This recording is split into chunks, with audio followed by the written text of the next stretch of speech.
Bonjour et bienvenue pour un nouvel épisode Live from the Heart. Je suis très heureuse aujourd'hui d'accueillir une invitée qui est très très proche de moi, qui est vraiment chère à mon cœur. On parle toutes les deux très souvent, toutes les semaines, on s'envoie beaucoup de notes vocales et à chaque fois que je vais en balade, je me dis est-ce que j'ai une petite note vocale d'Ameyo?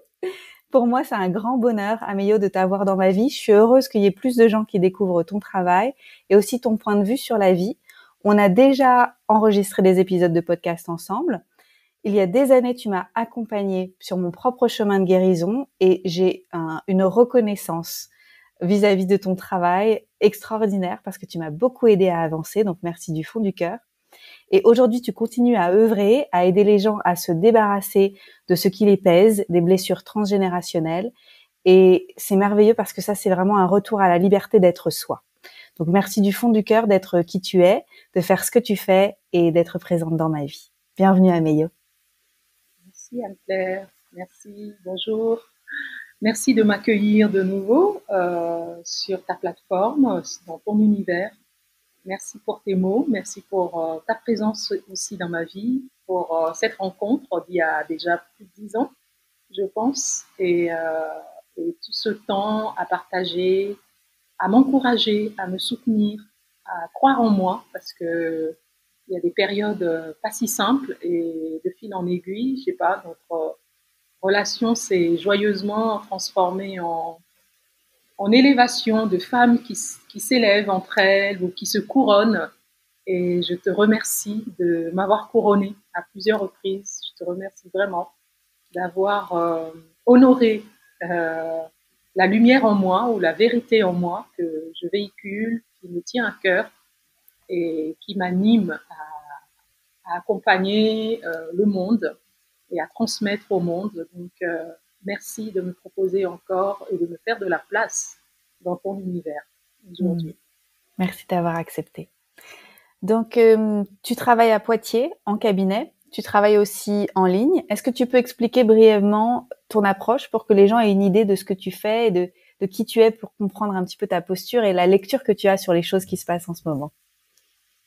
Oui, je pense que, bon, je me présente aux personnes qui ne me connaissent pas trop. Je suis Ameyo Malm, et je dirais que je suis une chercheur indépendante avant toute chose. Spécialement, mes recherches se portent sur le monde de l'anthropologie sociale et culturelle, un peu d'éthologie également. Mais toutes ces recherches, de fil en aiguille, m'ont amené à créer ma propre méthode d'accompagnement, bien sûr, avec les formations qui ont été faites, mais ma manière d'accompagner aujourd'hui en tant que thérapeute accompagnatrice spécialisée ou centrée sur les mémoires ancestrales et les mémoires prénatales, j'ai créé ma propre méthode avec plusieurs outils et afin d'accompagner les personnes à libérer les mémoires compliquées, les mémoires familiales récalcitrantes, remontant à parfois à des siècles, à des générations auxquelles on n'a pas accès avec d'autres outils modernes. Donc, à côté de ça, depuis 2 ans, je suis également conceptrice, réalisatrice et créatrice de produits vibratoires.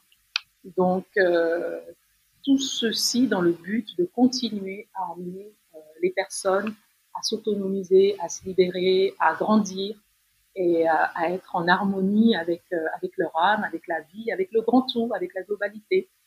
Donc, c'est ce qui m'anime et c'est ce qui me passionne. Et j'œuvre tout mon temps pour cela. C'est génial. Alors toi et moi, on parlait de ce qui se passe en ce moment en France, mais qui finalement a des répercussions dans le monde entier parce que c'est télévisé. C'est ce qui se passe avec les Jeux Olympiques. Et c'est un symptôme un petit peu, c'est plus la pointe de l'iceberg de ce qui se passe par rapport à ce qu'on peut trouver finalement partout dans le monde aujourd'hui, avec des images sataniques, des choses très woke, avec cette défense à tout prix des gens qui choisiraient leur genre, etc. Donc il y a beaucoup de choses qui se passent en ce moment et qui sont très affichées publiquement comme si c'était normal. Moi personnellement, ça me fait du mal de regarder des choses comme la cérémonie d'ouverture des JO. On en a parlé un petit peu et tu l'as regardé en entier avec une autre lecture. Je pense que j'ai pas ce recul parce que c'est pas mon métier et je m'en rends pas compte. Mais toi, tu regardes vraiment avec les yeux de chercheur. Et moi, je regarde avec des yeux de juste encore choqués, tu vois. Et donc, comment tu l'as vécu, toi, ce qui s'est passé ces dernières semaines? Alors, merci de poser cette question et d'avoir proposé d'en parler publiquement, d'éveiller les consciences, ou en tout cas les personnes de ta communauté, de la mienne, même si pour moi, bon, je dirais que le terme communauté n'est pas toujours facile pour moi. Je dirais que les personnes œuvrant dans nos milieux, je ne sais pas si elles en ont conscience, mais depuis quelque temps, je dirais que j'ai pris quelques notes quand même pour ne pas partir dans tous les sens. Depuis quelque temps, je suis les grands événements, les cérémonies d'ouverture surtout, parce que lors de mes recherches ancestrales, je retrouve certaines choses, des symboles, des moyens de communiquer en s'adressant indirectement à la conscience par des messages subliminaux. Ça fait un moment que ça dure, ça fait 2 décennies déjà qu'avec une amie, Jeanne Fortin, nous parlions du complot, de certaines choses, les puces RIDF, le vaccin, euh, tout ce dont, tout ce qu'on nous cache, voilà, et qui sont quand même là, en planant un petit peu dans l'atmosphère. Donc, pour en venir aux cérémonies actuelles qui ont eu lieu, je dirais que depuis 2012, j'ai les JO de Londres, la cérémonie d'ouverture, pour référencer un petit peu les gens, tout est en ligne, hein, rien n'est caché, c'était satanique. Toute la cérémonie était vraiment codée et livrée avec des codes, des couleurs, des ambiances très lugubres. 2016, pour l'inauguration du tunnel de Saint-Gothard, en Suisse. Pareil, on retrouve une scène avec un bouc en rapport avec Baal, Belzébuth, qui sont des démons, bien sûr, donc un bouc blanc. En 2022, il réitère la même chose avec les Jeux de Commonwealth à Londres, où on va retrouver un taureau cornu, inquiétant, et en référence au veau d'or, sachant que tous ces événements sont quand même des jeux, ce sont des choses mondiales. Donc il y a des enfants, ça se voit en famille. Et on a en 2023 les Grammy Awards, donc là on va retrouver un autre monde musical aux USA qui a fait un tollé. Pareil, une cérémonie très très symbolisée et orientée vers le satanisme, l'occultisme, des choses vraiment glauques, un enfer quoi.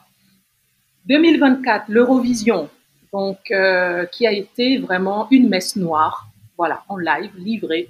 Toutes ces choses sont en ligne, les gens peuvent le voir si elles le souhaitent, ou en tout cas vérifier, confirmer ou vérifier l'information que je dépose aujourd'hui. Et bien sûr, en 2024, nous avons les fameux JO qui ont eu lieu il y a 15 jours, dont la cérémonie de clôture a eu lieu hier, qui était vraiment de la sorcellerie, il faut dire ce qui est, c'était de la haute sorcellerie qui a été livrée au monde entier. Je ne vais pas rentrer dans les blasphèmes aux chrétiens, mais c'est surtout euh, tout ce dévergondage, toute cette exposition. Il y avait de la violence, il y avait du sang qui était symboliquement nommé, une décapitation, et tout ça sous un voile de couleurs, de fumée, de feux d'artifice, de jeu en fait, comme on le dit, jeu. C'est comme si le nouvel égrégore est devenu un jeu. Et vraiment, je tiens à attirer l'attention des parents ou des adultes par rapport à ces choses, aux messages subliminaux, aux influences, à ces choses qu'on essaye de nous faire passer, qu'on essaye de nous faire valider à travers ces informations déguisées, à travers des événements mondiaux. Et c'est une façon de nous souiller, en fait, de souiller l'inconscient collectif, parce que moi, après ces 3h45 de vision, j'ai pas pu dormir avant 2 ou 3 heures. Il a fallu que je me purifie, je me dépollue parce que je l'ai regardé avec un prisme de chercheur, de thérapeute, mais n'empêche que une part de l'être humain, de mon âme, a été écorchée quand même, a été égratignée et ça laisse pas indemne de regarder des choses pareilles. Et bien évidemment, hier soir, c'était la cérémonie de clôture. Je l'ai regardé, au bout d'une heure et demie, j'ai arrêté, mais pareil, c'est une ambiance lugubre. Et cette fois, c'était par le son. Donc, il y avait une musique à tellement basse fréquence que c'était malaisant et c'était inaudible. Donc voilà un petit peu certaines armes qui sont utilisées pour perturber notre être, nos corps subtils, notre inconscient, avoir une influence sur nous afin qu'on puisse valider certaines choses comme le transgenrisme, les LGBTQ. Je n'ai rien contre l'identité sexuelle de chacun, mais il y avait quand même des scènes avec des enfants, certaines choses où on se demande quel est le message, quelles sont les intentions. Il y avait de nouveau le veau d'or, donc qui nous renvoie au sacrifice d'enfants. Et voilà qui fait, tout ça fait un parallèle pour moi avec un sujet sensible actuellement qui est la pédocriminalité institutionnelle. Et on retrouve voilà, des similitudes dans ces événements mondiaux qui nous sont proposés. Moi, j'avais pas l'impression que je voyais une cérémonie, je voyais un rituel. Voilà, un rituel, une messe noire, et avec des codes de violence déguisés. Et bien sûr, le type lambda, c'est pas de sa faute, mais il va trouver ça magique parce que ils ont travaillé de manière artistique à ce qu'il y ait de la magie, à ce qu'il y ait cet écran de fumée qui fasse que ben on est un peu sous hypnose quoi et on regarde mais sans se poser la question ou sans pouvoir prendre cette hauteur pour dire est-ce que ça c'est ok pour moi? Quel est l'intérêt de montrer une scène de Marie-Antoinette décapitée, voilà, de cette manière-là? Quel est le lien avec les jeux? Voilà. Quel est le sens de tout ça? Et je pense que il est important que les gens s'éveillent, que les gens prennent position, que les gens décident de se prendre en charge. C'est très, très important. J'ai l'impression que la Covid ou le Corona Circus ne nous a pas servi de leçon et qu'on pourrait encore se faire avoir avec des fléchettes, des picouses et que les gens vont y aller en masse. Voilà. Et moi, ça me donne l'impression que l'ombre gagne de plus en plus de terrain.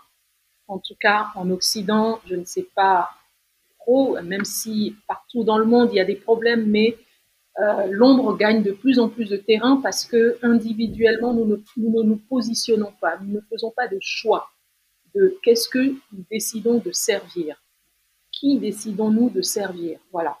Et, euh, et en fait, c'est un peu ce que j'ai envie de dire au monde aujourd'hui ou à nos communautés, de se prendre en charge, de vraiment ouvrir les yeux et, euh, et de prendre des décisions, quoi, la décision intérieure. C'est une posture intérieure à avoir par rapport à certaines choses qu'on nous propose ou qu'on nous livre et on n'est pas obligé d'être d'accord. Voilà.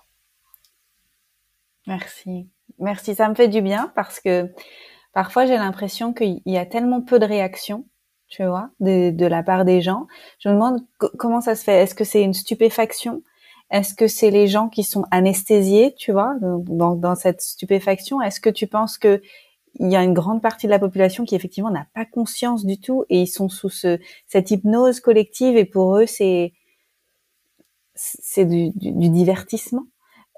Comment les gens ne réagissent, comment les gens ne peuvent-ils pas réagir et ne peuvent-ils pas se dresser, tu sais, pour moi, c'est parce que il y a vraiment ce truc où on protège pas les enfants. Moi, c'est ça qui me fait réagir. Il y a vraiment quelque chose, je me dis encore les adultes, ils feraient leur truc, tu vois, et ils choisissent de faire des choses terribles entre eux s'ils veulent, tout ça, adultes, consentants, mais les enfants, on n'y touche pas.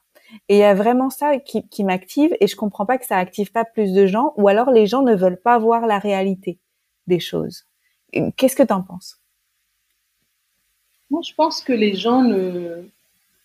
Je suis dure peut-être, mais je pense que les gens ne veulent pas voir la réalité, quoi. Ils se disent... il y a un peu cet effet de... Comme ça directement, ça ne me concerne pas. Donc, je suis pas concernée. Je laisse ça de côté. C'est un peu comme, tu sais, jusqu'à ce que la maladie ou un événement ou le deuil ne frappe pas à ta porte, c'est comme si ça paraît loin de soi. Et du coup, on se dit, ben, c'est comme si ça peut pas m'atteindre, moi, parce qu'on la personne l'a pas vécu. Mais sauf que, et du coup, il y a une forme de passivité, il y a une forme de divertissement aussi, de beaufry, de se laisser aller. Oh, il y a ça, on nous propose un écran géant, on nous propose ci, il va y avoir certaines choses gratuites, mais ce que l'on va vous... Rien n'est gratuit dans ce monde, en fait. En tout cas, venant de la part de nos gouvernants, moi, personne ne me dira, c'est pour ton bien, Améo. Euh, voilà, donc depuis que mon enfance, mes propres parents, je m'en méfiais parce que je suis pas quelqu'un qui donne ma confiance facilement, ou en tout cas j'ai besoin que la personne me prouve par son comportement ses dires. Du coup, je me pose toujours des questions quand on me propose quelque chose. Qu'est-ce que l'on me cache? Voilà. Qu'est-ce que l'on ne me dit pas et qui fait qu'on m'offre cela? Et je pense que les gens n'ont pas ce mécanisme. Moi, c'est ancré en moi. C'est vraiment, c'est peut-être même une hypervigilance ou un mode de réflexe, mais je suis toujours en train de chercher ce que l'on ne me dit pas. Et même en thérapie. Donc, c'est justement ce qui me permet aussi de trouver ou d'aller creuser plus loin parce que entre ce que l'on dit ou ce que l'on nous montre et ce que l'on nous cache, il y a vraiment voilà, il y a vraiment un monde. Et les gens sont peut-être blasés, peut-être après leur métro boulot dodo ou en ne faisant pas un travail passionnant. Ben, après, ils recherchent que la détente, quoi. Et on leur propose cette détente ou ces divertissements, des beaux fruits. Et ils gobent ça, ils prennent, ils trouvent ça génial. Et moi, j'ai eu plusieurs personnes de mon entourage et d'un entourage des connaissances après les JO qui m'ont dit waouh, c'était génial, c'était fantastique. Et on a failli rentrer en conflit, mais j'ai préféré fermer la porte, couper court, parce que on n'est pas dans les mêmes mondes. Et parce que le lendemain, moi, j'avais encore les images, j'étais encore en train de décortiquer les scènes et d'entendre quelqu'un de lambda me dire que c'est génial. Je dis, OK, c'est au moins les mêmes profils qui avaient fait les une dose, les deux doses, les trois doses. Et pour en revenir à ça, aujourd'hui en France, personne ne parle dans le milieu sportif de tous les gens qui meurent suite au vaccin. On n'en parle pas en France. Mais l'Italie en parle, la Suisse en parle, les États-Unis, plein d'autres pays reconnaissent aujourd'hui qu'ils ont eu un grand nombre de décès à cause de cette foutue injection que certains ont accepté parce que nourris de la peur, nourris par la peur, cette attitude aussi de ne pas se prendre en charge et de vouloir toujours que cette prise en charge vienne de l'extérieur, c'est un peu la cause en tout cas de ces dégâts c'est ce qui fait qu'on continue de nous souiller, voilà, on continue de nous proposer des choses aussi médiocres et aussi sombres parce que nous le consommons. Voilà, nous le consommons. Et heureusement que les gens, ou en tout cas la communauté chrétienne et d'autres communautés religieuses du monde, ont quand même réagi par rapport à cet événement qui s'était produit il y a 15 jours en France.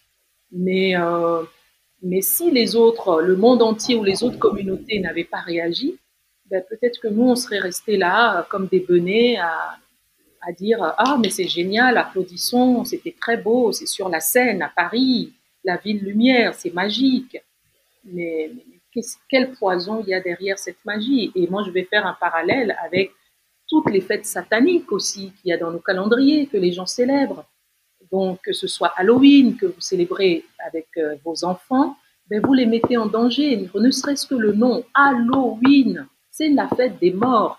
Il y a des portails qui s'ouvrent à ces moments-là. Noël, c'est pas une fête religieuse, c'est une fête satanique. La Saint-Valentin, c'est une fête satanique. Donc, on a plein de fêtes sataniques comme ça auxquelles les gens donnent leurs énergies et ça ouvre des portails. Et quand on ouvre un portail, tout rentre, quoi. Et c'est pas des belles choses qui rentrent.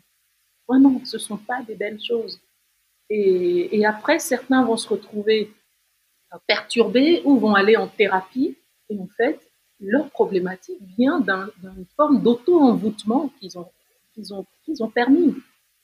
Donc, on va le retrouver dans les mémoires d'occultisme par des auto-envoûtements. Et l'auto-envoûtement, ça peut être par des pensées, par des choses que l'on a validées consciemment ou inconsciemment, et des choses que nous avons permis. Et ça a une influence sur nous. Ça a un impact dans notre vie. Donc c'est très important d'ouvrir les yeux. On n'est pas l'être humain n'est pas un mouton, quoi. Donc il faut arrêter de manger de l'herbe et de se prendre en charge et de tirer les rideaux et se dire voilà, j'ai envie de voir plus clair. Qu'est-ce qu'on me propose? Qu'est-ce qu'il y a derrière? Est-ce que ça me convient? Est-ce que ça va avec mon éthique? Est-ce que ça correspond à mes valeurs? On ne se pose plus ces questions. Pour pouvoir décider d'une posture intérieure de souveraineté, quoi. C'est de liberté, c'est ça. Pour moi, tout ça, c'est une atteinte aussi à la liberté. Toi comme moi, on a cette valeur commune, la liberté, nos libertés, ou en tout cas la liberté, elle est sacrée pour nous. Donc moi, personne ne touche à ma liberté. Je pourrais tuer pour ça, vraiment. Et du coup, je ne comprends pas que les miens, en tout cas l'humanité, d'autres humains, mais semblables, ne se sentent pas autant impliqués ou ne décident pas de prendre part, ne serait-ce que pour nos enfants, leurs enfants. Vous voyez, c'est surtout ça. Parce que, bon, nous, adultes, limite, on va mal ou on peut se gérer. Mais un enfant, il n'a pas les outils, quoi. Et il a besoin de l'adulte pour l'accompagner dans cette vie, pour lui montrer où mettre les pas, pour lui transmettre les valeurs, ce qui est éthique ou pas. Et si l'adulte est lui-même paumé ou ne se pose pas un minimum de questions, qu'est-ce qu'il transmet? Qu'est-ce qu'il lègue? Comment peut-il protéger cet enfant? Donc voilà les questions que je dépose aujourd'hui et vraiment c'est important d'avoir une réflexion par rapport à ça. Ouais, que les gens se questionnent. Merci pour tous ces partages. Je pense que une des choses aussi qui est difficile, c'est quand on commence à tirer le fil et à ouvrir les yeux sur tout ça et à revenir dans sa souveraineté, on lève le voile des mensonges. Et là, on se rend compte que ça va beaucoup plus loin que ce qu'on pensait, notamment la pédocriminalité institutionnalisée en France et dans d'autres pays aussi, où on se rend compte qu'il y a beaucoup de réseaux, où les gens qui perpétuent ces rituels se protègent les uns les autres, que c'est très difficile pour les victimes d'avoir réparation, en fait, d'avoir justice et réparation, parce qu'il y a tout ce système de protection qui a été mis en place. Alors, il y a des films qui existent, il y a des documentaires qui sont sortis, mais aujourd'hui, ça reste quand même un petit peu au sein d'une communauté éveillée. Ils sont pas tellement sortis, ces films, à part peut-être Sounds of Freedom, où on voit qu'il y a quand même des choses. Donc, c'est un film américain qui a été réalisé par le créateur de l'organisation qui s'appelle Our Rescue. Et donc, celui-là, il a été quand même très, très bien diffusé. Mais ils évoquent pas forcément à quel point c'est institutionnalisé dans le film. Mais quand on fait un peu de recherche, on se rend compte que c'est tout ça, ça fait partie des. Il y a des gens très haut placés qui protègent les autres, et donc c'est un petit peu tout ça. En fait, c'est ouvrir les yeux sur tout ça. C'est une fois qu'on met qu'on va dans l'engrenage, on se rend compte que il y a plus, et c'est là que du coup ça demande de la responsabilité. C'est comment toi, avec ton regard extérieur, parce que tu as travaillé aussi avec des victimes. Tu travailles avec tellement de gens en fait qui ont vécu tellement de choses. C'est aussi ce qui te permet de regarder avec un regard différent toutes ces choses-là. comment tu perçois les choses et comment est-ce qu'il y a des pistes pour qu'on évolue? Oui, les pistes pour évoluer. Merci déjà pour ta question. J'ai eu en 13 ans d'activité 2 femmes qui ont vécu la pédocriminalité, qui ont vraiment connu, ou sont tombées dans ce réseau de pédocriminalité, dont une qui est comédienne et artiste et réalisatrice française, dont je ne citerai pas le nom, que j'ai accompagnée sur 5 à 6 années après qu'elle ait fait des accompagnements avec des psychiatres, toute la partie psyché uniquement. Et avec moi, on a bien sûr fait tout le travail en transgénérationnel et surtout le corps, parce que c'est le corps qui vit ce type de trauma. Et son corps était complètement abîmé. C'est une personne qui avait des douleurs, mais aux hanches, un peu partout. Aujourd'hui, elle va beaucoup mieux. Et d'ailleurs, c'est quelqu'un avec qui je suis toujours en contact et qui m'avait écrit après avoir vu également la fameuse cérémonie pour avoir mon avis. Et on a eu quelques échanges. J'ai également, en ce moment, il y a un film documentaire que j'invite tout le monde à voir. On en a parlé également, Les Survivantes de Pierre Barnieras, et qui n'est pas diffusé partout. J'ai écrit un article sur mon blog, vous avez les liens, pour voir ce film en France, parce que c'est diffusé dans certaines régions. Dans ma région, j'ai pas pu le voir, mais je sais qu'il y a déjà eu 2 séquences à Paris, au Rex. Il n'y a que le Rex qui le diffuse. Et je continue mes recherches pour voir à quel moment on pourra peut-être le voir en ligne, en streaming, moyennant bien sûr un paiement, parce que toutes ces personnes investissent de leur énergie, de leur budget, ne sont pas soutenues et font un travail merveilleux et colossal, brisent leurs méta, les tabous, le silence. Et une des femmes qui fait la promo, Hélène Pelos, je l'ai eue en quelques séances uniquement.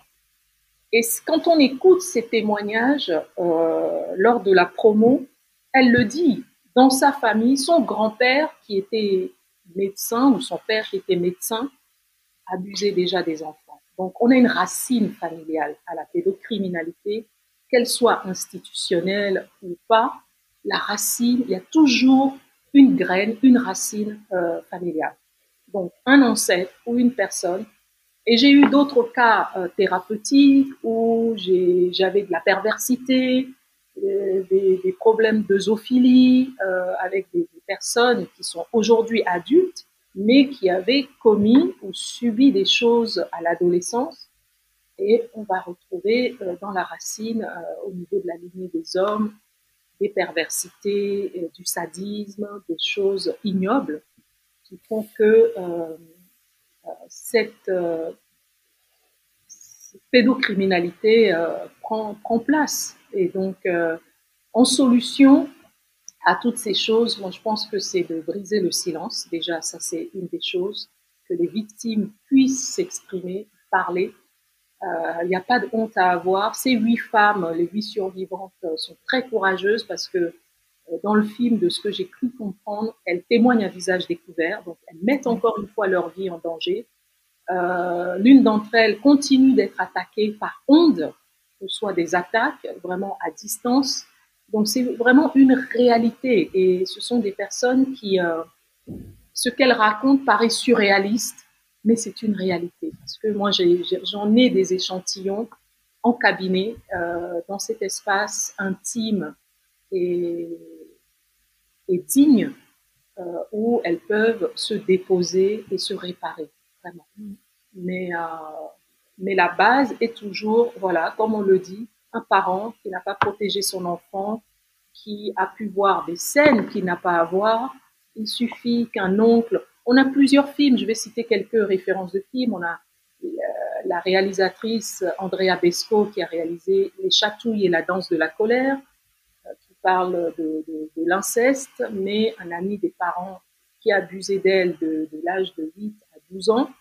On va retrouver le film qui est sorti en 2018, Capharnaüm, un film libano-américain-français d'un garçon de 12 ans qui a traîné ses parents en justice euh, parce qu'il n'a pas demandé à vivre ce qu'il était en train de vivre. Je me rappelle, j'avais beaucoup pleuré quand j'avais vu ce film à sa sortie. Actuellement, il est sur Netflix. Tu l'as évoqué, il y a Sound of Freedom que j'invite les gens à voir. Il est sorti en 2023 et on voit cet homme rempli d'humanité. Pareil, un film très touchant, très remuant, mais avec une issue très belle. Et on a les survivantes. Et je pense qu'il y en a plein d'autres de films qui sensibilisent, qui nous invitent vraiment à faire notre part, quoi. Pour moi, il y a vraiment quelque chose de faire sa part. Moi, je ne suis pas mère, dans le sens où je n'ai pas d'enfant biologique, organique, mais je me sens vraiment concernée. J'ai mes beaux-enfants qui sont ados, j'ai mes neveux et nièces, je suis au contact des enfants, je n'accompagne plus des enfants, mais voilà, je suis sensible à cette cause et je pense qu'en tant que parent, même si on n'est pas mère organiquement, nous sommes des mamans de cœur, nous sommes des mères spirituelles. Toute femme a une naissance maternelle en elle et ne peut pas se dire ne pas être concernée par ce genre de choses. Donc, euh, voilà, j'invite les personnes à regarder ces films pour mesurer l'ampleur et la gravité et en même temps, euh, nous pouvons tous faire quelque chose. Pour moi, aujourd'hui, l'arme ou la solution ultime, c'est la prière. Parce que j'ai une foi divine, j'ai une foi indéfectible en Dieu qui n'a rien à voir avec une obédience religieuse. Ma foi divine n'est pas associée au dogme. Donc, je suis pas chrétienne, je suis pas catholique, mais j'ai une foi indéfectible en Dieu, en la vie. Et je pense que nourrir sa foi aussi est une arme très puissante parce que prier est une arme et augmenter son taux vibratoire, c'est les deux solutions que j'ai. Voilà. Et quand on élève son taux vibratoire, il n'y a pas plus grande protection au monde que l'élévation de son taux vibratoire et à mon petit niveau, la prière. Voilà, les deux choses qui me sauvent. Mais bien avant de mettre ces choses en place, c'est déjà prendre position, quoi. Faire sa part, se sentir concerné, décider d'aller voir certains films indépendants, institutionnels. Moi, je prends la décision maintenant de poster certaines choses sur mon blog que je ne faisais pas avant. Et même si ça doit déranger, il y a souvent ce que j'entends par rapport à mes consultants, c'est oh là là, mais yo, on a lu ton dernier truc là, waouh, franchement, c'est flippant ou c'est dur. Comme si ils ont envie de faire ça. Oh, on ferme les yeux ou on met les œillères. Mais en fait, non, ça fait partie de notre réalité, quoi. Ça fait partie de notre monde. Ça existe. C'est pas parce que moi je suis thérapeute que voilà, ça doit se limiter à la sphère thérapeutique. Mais mon voisin peut être concerné. Je peux avoir une gamine qui peut se retrouver dans ce cas-là. Et si on ouvre les yeux, on peut aider, on peut sauver, on peut dénoncer. Et, euh, et voilà ce que notre cœur ou notre conscience devrait nous dicter. Merci, ça remet les choses. Ça remet les choses à leur place, je trouve. Et aussi, quand tu disais, c'est tout ce que tu peux faire, mais en fait, ce que toi, tu fais, par exemple, avec ton cabinet, aider les gens à marcher sur leur propre chemin et à regagner vraiment de la confiance en eux et être... c'est Nathalie Lefebvre qui utilise ces mots, elle dit être plein d'eux-mêmes. Tu sais, vraiment retrouver leur intégrité. Et en fait, finalement, c'est ce que tu fais. Tu aides les gens à retrouver leur intégrité. Et quand on vit une vie intègre pour soi, eh ben alors on peut vibrer cette intégrité dans le monde et la soutenir aussi pour les autres. Et je pense que ça c'est vraiment à la source de comment on peut guérir collectivement. C'est si chacun est dans son intégrité, c'est difficile de laisser passer des trucs. En fait, on dit ah bah non là ça va pas là, on va faire quelque chose. Et sinon on laisse passer. Après, je pense aussi qu'il doit y avoir un autre Un autre aspect, je ne sais pas, ça me vient là tout de suite, hein, je n'y avais jamais réfléchi, mais je pense aussi que certaines personnes qui ne s'impliquent pas ou qui sont passifs, c'est que forcément ils portent des mémoires et inconscientes. Donc du coup, c'est comme la personne qui va vous dire, je ne sais pas, ah non, mais il n'y a pas de ça chez moi, hein, il n'y a pas de ça dans notre famille. Quand on est sur des viols, des incestes ou des sujets sensibles, ah ouais, mais non, il n'y a pas de ça chez moi. Genre, la carte postale, elle est très belle chez moi, quoi. Et là, souvent, c'est que souvent la personne, elle est plus qu'impliquée jusqu'au cou, mais elle peut pas le voir, en tout cas, elle n'est pas encore perturbée, ou elle est perturbée, mais il y a un déni, voilà, il y a un déni qui fait que je veux pas lire ça, je veux pas voir ça, et, euh, et du coup, il me faut du divertissement. Il me faut ce qui me fait croire que la vie est belle, comme ma carte postale, parce que je veux pas gratter le vernis, quoi. Et y a aussi un paquet de nombres qui sont dans ce lot-là, en fait. Et, et c'est pas de leur faute, c'est pas, je les juge pas, mais c'est pas mûr, c'est pas prêt. Et du coup, peut-être quand ça sera prêt, ben, ça va exploser. Voilà. Ça va être une bombe. Tout ça, c'est des bombes à retardement. Hein. Et ça va exploser à un moment donné. Mais parce qu'il y avait les signes, mais ils n'ont pas voulu voir, ils n'ont pas voulu se prendre en charge. Merci pour tout ça. C'est vrai qu'il y a des gens qui n'ont pas accès parce que c'est tellement difficile de voir. Dans nos familles, ça remettrait tellement de choses en cause vis-à-vis de la façon dont on voit ce qu'on a vécu par le passé. C'est très difficile de voir. Enfin, il y avait justement cette personne dont tu parlais tout à l'heure. J'ai regardé son interview sur YouTube. Elle disait qu'elle n'a pas eu conscience de ce qui lui est arrivé avant la quarantaine. Donc il y a aussi beaucoup de choses qu'on ne peut pas voir parce qu'on a réprimé, on a tout gardé à l'intérieur parce qu'on ne pouvait pas faire sens de ce qui s'était passé et on s'est protégé. Il y a eu une dissociation et donc quand à un moment on a suffisamment de force, on arrive à voir ou quand à un moment justement il y a le trop plein et il y a quelque chose qui se passe et là faut vraiment demander de l'aide, faut aller chercher de l'aide parce que pour traverser ça, ça doit pas être facile. On est vraiment sur des mémoires traumatiques et où il y a mémoire traumatique, il y a forcément dissociation, il y a déni et encore une chose, ces mémoires-là, ou en tout cas ces traumas-là, ne peuvent être aussi guéris à 100%, ou en tout cas, je ne sais pas si on guérit à 100%, mais le plus gros, euh, il faut qu'un travail par le corps soit fait. Parce qu'un travail par la conscience, il ne suffit pas. Et d'ailleurs, quelqu'un qui sait qu'il a vécu quelque chose, pour autant, qu'est-ce qui fait que ça, il n'y a pas de changement ou au niveau du comportement ou de l'état émotionnel, il va pas mieux parce que c'est son corps, avec le corps qu'on vit la chose, c'est le corps qui est impacté.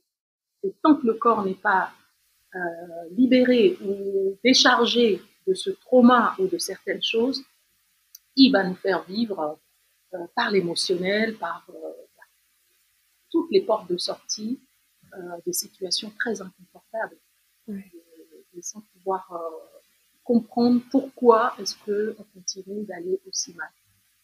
Ouais. Merci pour tous tes partages, Ameyo. Est-ce qu'il y a quelque chose que tu voudrais ajouter? Gardez l'œil ouvert, c'est mon mot de la fin. Voilà, je pense que c'est ça, garder l'œil ouvert, quoi. Mm-hmm. Ouais. Merci, Ça, merci pour ça. Merci. Est-ce que tu es optimiste pour la suite? Comment tu vois les choses? Oui, je suis optimiste pour la suite parce que la lumière gagne toujours. La lumière gagne toujours, vraiment. Je pense que c'est ce qui fait que je regarde, je continue tout en ayant conscience que voir certaines choses, c'est donner aussi mon énergie sur un certain plan à ces choses-là, mais le faisant en conscience, je sais aussi que la lumière gagnera. Voilà. Et ça, c'est un choix aussi à faire, de vouloir que la lumière gagne. Et c'est mon choix. Ouais. Ça l'a toujours été et ça le sera. Moi aussi. On joue dans la même team. Merci Amélie. Merci à toi, Anne-Claire. Si les gens veulent prendre contact avec toi, quelle est la meilleure façon de le faire? Où est-ce qu'on peut retrouver ton travail, travailler avec toi? Comment prendre contact? Alors, on peut me retrouver par mon site www.améliomalm.com pour voir ce que je propose, ce que je fais, mais également mon numéro, le plus 33 6 62 53 43 70. Moi, j'aime bien les contacts directs, donc je préfère que quelqu'un m'appelle plutôt que de m'envoyer un mail long comme un bras pour, euh, pour m'expliquer les choses. Donc, j'aime ce contact vivant et direct. Donc, on peut Génial. me trouver par ce biais-là. J'ai un compte Instagram, une page Facebook, mais plus Instagram. Et voilà, je suis accessible par Génial. ce biais. Merci pour tout, Amélie. Merci du fond du cœur de partager la façon dont tu vois les choses et d'apporter cette lumière. Et encore une fois pour ta présence, parce que ça me fait du bien que tu sois là et que tu œuvres dans le monde. Alors merci du fond du cœur. Merci à toi. Merci pour la reine que tu es et de continuer à soutenir aussi des grandes causes et de faire de la place dans ton monde aussi pour des personnes comme moi, pour plein d'autres que tu soutiens, à qui tu donnes la parole, car nous œuvrons tous, nous tissons tous la même toile de l'humanité. Et Ouais. merci beaucoup. Si vous avez aimé cet épisode, je vous invite à le partager autour de vous, à des personnes qui le pourraient intéresser. Et puis également à le noter sur Spotify et sur Apple Podcast, parce qu'en mettant 5 étoiles, vous nous aidez à avoir plus de visibilité. À bientôt!